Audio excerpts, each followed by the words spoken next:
I think sometimes in education we get into this cycle of, okay, we're going to implement something new, so something else must be taken away or de-implemented. And so when you talk about adding more time for writing, you're not talking about taking anything else away. Can you comment more on what that means for instructional time?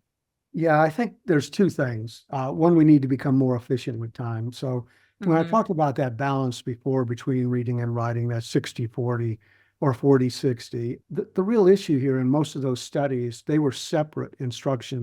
We Hmm. could look for ways of tying those together. So then what we're talking about is maybe 20 or 22 minutes of time.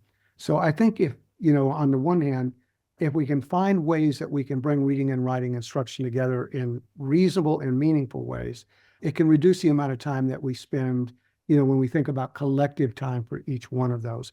So Hmm. it's using our time more efficiently.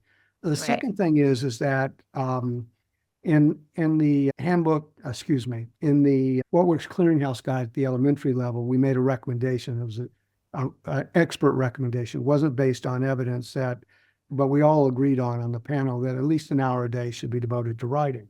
Now, when I say that, and you're talking about elementary level, in surveys, we find that teachers devote about 40 minutes a day to writing in Mhm. first to third grade and about 30 minutes a day from fourth grade to sixth grade. So that's obviously a lot more time. Right. But one of the things that we can do is we can have writing occur in other subject areas. And there's evidence that when you do that, when you write about what you're learning, or you Hmm. write about what you're reading in those subject areas, it increases your understanding and comprehension, whether it's social studies, whether it's science, or whether it's math.